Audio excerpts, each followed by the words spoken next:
Hi, my name is Eike. This is joint work with my wonderful collaborators, Melanie, Sune, and Aasa, all from Copenhagen. This work is about the fairness of risk score models, so let me start by defining what we mean by that. A risk score is a number between 0 and 1 that is often calculated by a risk model based on some input features x, and it is designed to approximate the true risk of an individual of obtaining a certain binary outcome, for example, getting a disease or defaulting on a loan. Often classifications are derived from risk scores by means of applying a simple decision threshold. And as a running example throughout this presentation, you can think of predicting the risk of a certain subject receiving a diagnosis in major depressive disorder based just on demographics of that subject. And most of the existing algorithmic fairness work actually focuses on the classification setting, whereas we will argue here that the risk score setting is at least as important, fully independent of subsequent classifications. So why are risk scores important? Risk scores communicate uncertainty and thereby support human decision making. They are simply widely used throughout medicine, insurance, and public administration. And they can also be used for ranking. For example, one might want to rank access to emergency treatment based on the predicted risk of obtaining a certain outcome. I will already say now that this may not be a great idea, and I will get back to this later. There are other reasons as well. First of all, it is generally acknowledged that inference and decision making are two separate tasks, and they should also be assessed separately in terms of fairness. And finally, even if one considers the fully automatic classification setting, the thresholds might simply be unknown in advance. So when is a risk score fair? We said before that the fundamental aim of risk modeling is to approximate the true underlying individual risk. And so we claim here that risk score fairness can then only be characterized in terms of how well this aim is achieved in different groups. And we call this epistemic risk score fairness.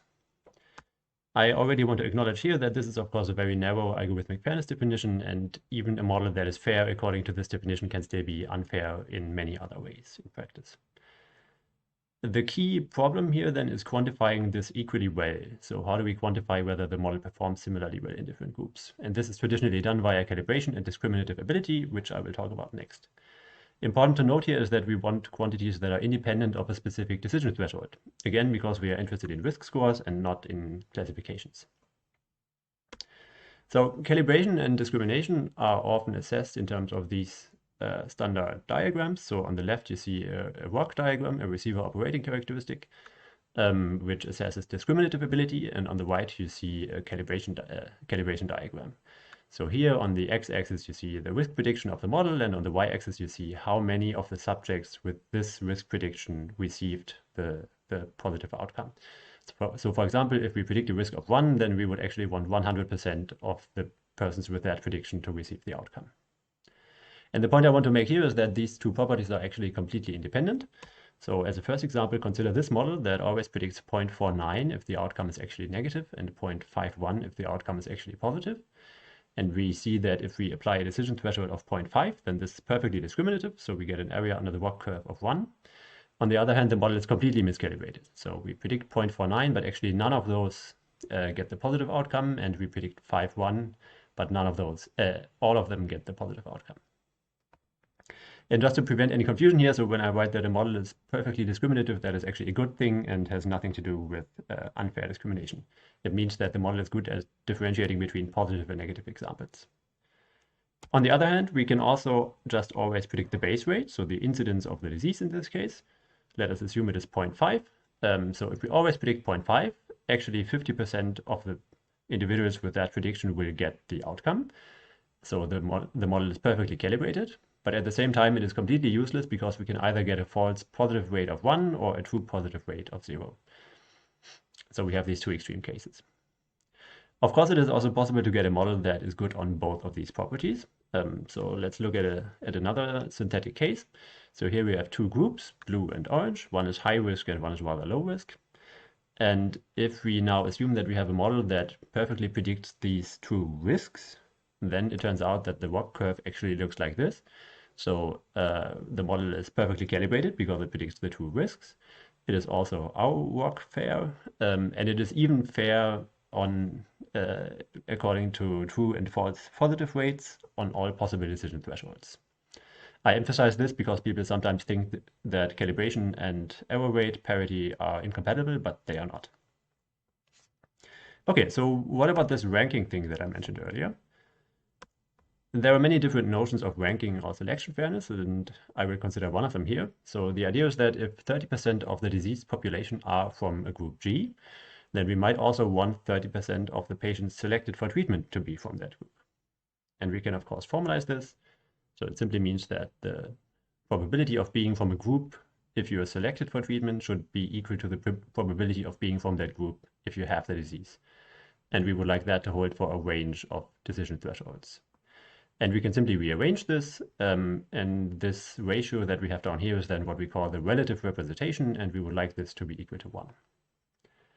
And if we now return to our previous example, what we see is that sadly, this epistemically fair model can lead to very unfair ranking.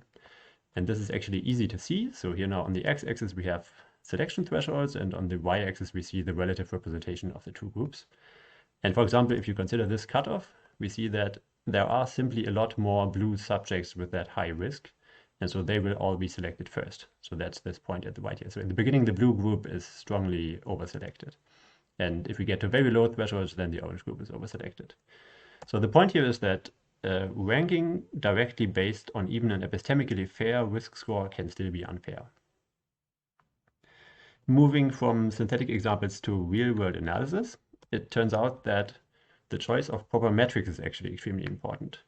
And I would like to emphasize one aspect in particular here, which is that popular calibration error metrics are sample size biased. So what you see here is on the x-axis, the test sample size, and on the y-axis, the values returned by different calibration error metrics. And you see some standard metrics here, like the expected calibration error and the adaptive calibration error. And this is a case where the tested classifier is actually perfectly calibrated, so the true calibration error is 0, and we would like the metrics to return 0, indicated by the red line here.